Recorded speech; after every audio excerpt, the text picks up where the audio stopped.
Hello friends, welcome to Chitra Science Hub. Today we will discuss last phase of growth curve, stationary and death phase. अब stationary phase क्या है ये नीचे diagram में देखिए। इस स्टेशनरी फेज में कोई इंक्रीज सेल नंबर में डिटेक्ट नहीं हो रहा। तो इस फेज में हम कहेंगे ग्रोथ जो है वो आपकी स्टॉप हो गई, क्योंकि ग्रोथ कर्व जो है वो आपका हॉरिजॉन्टल हो गया। कोई इंक्रीज सेल पॉपुलेशन में यहाँ पर नहीं दिखाई दे रहा। नंबर ऑफ सेल्स जो हैं वो आपकी कांस्टेंट है। तो इसका मतलब या तो जित कोई सेल ग्रोथ ही नहीं हो रही, सेल डिवाइड ही नहीं हो रही, या जितनी सेल डिवाइड हो रही हैं उतनी ही सेल आपकी मर रही हैं। तो बैलेंस है, कोई इंक्रीज सेल नंबर पर यहाँ पर दिखाई नहीं दे रहा। तो हम कह रहे हैं कि ग्रोथ जो है वो यहाँ पर स्टॉप हो गई। तो सेल जो है वो मेटाबॉलिकली एक्टिव है, लेकिन यहाँ पर ग्रोथ हमें कोई भी डिटेक्ट नहीं हो रही।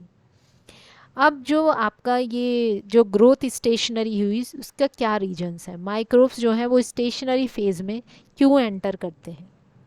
तो इसके कई सारे कारण हैं। पहला है न्यूट्रिएंट लिमिटेशन।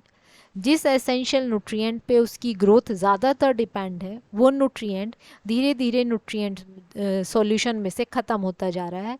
इसलिए आपकी ग्रोथ जो है वो स्लो हो गई और फिर धीरे धीरे वो रुक जाएगी। जब न्यूट्रिएंट ही नहीं होगा तो ग्रो कैसे करेगी सेल्स। दूसरी क्या है, in case of aerobic organism, aerobic organism वो है जिन्हें ग्रोथ के लिए ऑक्सीजन की ज़रूरत पड़ती है। तो एरोबिक ऑर्गेनिज्म जैसे एक बैच में ग्रो कर रहे हैं, वो ग्रो करते जा रहे हैं और ऑक्सीजन यूज़ करते जा रहे हैं, तो धीरे धीरे ऑक्सीजन की कमी हो जाएगी। ऑक्सीजन जो है वो बहुत ज़्यादा सॉल्युबल नहीं होती और धीरे धीरे ख़त्म होती चली जाती है। सरफेस पर जो है वो अवेलेबल होती है आपकी, लेकिन मीडियम के अंदर जो है एडुकेट ऑक्सीजन अवेलेबल नहीं होगी, पर्याप्त मात्रा में नहीं होगी जो ग्रोथ को सपोर्ट कर सके। तो in case of aerobic organism धीरे धीरे ऑक्सीजन की कमी होने की वजह से भी ग्रोथ आपकी धीरे धीरे कम हो जाएगी और आपकी रुक जाएगी। अगर आप कल्चर को शेक करो, हिलाओ या एरिएशन दो, यानी कि शेकर पे रखो उसे, तो आपकी ऑक्सीजन मिलती रहेगी, तब ऑक्सीजन लिमिटेशन की वजह से ग्रोथ नहीं रुकेगी। लेकिन अगर एक बैच कल्चर के अंदर कोई भी शेकिंग कंडीशन नहीं है या कोई एरिएशन आप प्रोवाइड नहीं कर रहे, तब ऑक्सीजन की लिमिटेशन भी ग्रोथ को रोकने का एक काम करती है। इनकी स्टेशनरी फेज लाने में ऑक्सीजन भी तब रोल प्ले करेगी। अब है कि आपकी जो बैक्टीरिया ग्रो कर रहे हैं वो बाई प्रोडक्ट एंड प्रोडक्ट भी रिलीज कर रहे हैं, जैसे कि फर्मेंटेटिव बैक्टीरिया एसिड बना रहे हैं, लैक्टिक एसिड बना रहे हैं। तो वो जो एंड प्रोडक्ट है वो इकट्ठी होती चली जाएगी और वो ग्रोथ के लिए हार्मफुल होगी, वो ग्रोथ को जो है रोकेगी। जैसे कि एग्जांपल देखें, स्ट्रेप्टोकोकस जो हैं जब वो ग्रो करते हैं तो एसिड बनाते हैं फ्रॉम शुगर प्रोडक्शन। जैसे जैसे एसिड एक्युमुलेट होती जाएगी, इन्वायरमेंट जो है वो एसिडिक होता चला जाएगा, पीएच गिर जाएगा और बैक्टीरिया जो है वो न्यूट्रियल पीएच जो है प्रीफर करते हैं ग्रोथ के लिए। जैसे ही पीएच कम हो जाएगा ग्रोथ जो है वो आपकी इनहिबिट हो जाएगी।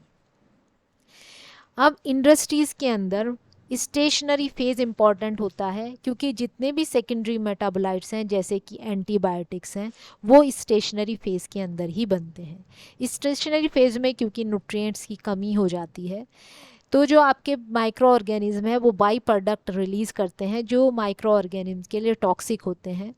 तो आपकी पॉपुलेशन जैसे जैसे कम होगी तो न्यूट्रिएंट्स के लिए कंपटीशन कम हो जाएगा, तो माइक्रो ऑर्गेनिज्म जो है वो ग्रो कर पाते हैं, इसलिए वो एंटीबायोटिक बनाते हैं। तो सेकेंडरी मेटाबोलाइट का प्रोडक्शन इसी फेज में होता है, जैसे कि आपकी पेनिसिलिन जो एंटीबायोटिक है। तो इंडस्ट्री में हम इस फेज़ को आइडियो फेज़ कहते हैं, जिसका मतलब है प्रोडक्शन फेज़। तो एंटीबायोटिक प्रोडक्शन अगर हमें करना है तब हमें स्टेशनरी फेज़ को आपका लंबा करना पड़ता है। उसे हमारा जो एम होता है वो आपका स्टेशनरी फेज को ज़्यादा एक्सटेंड करना होता है।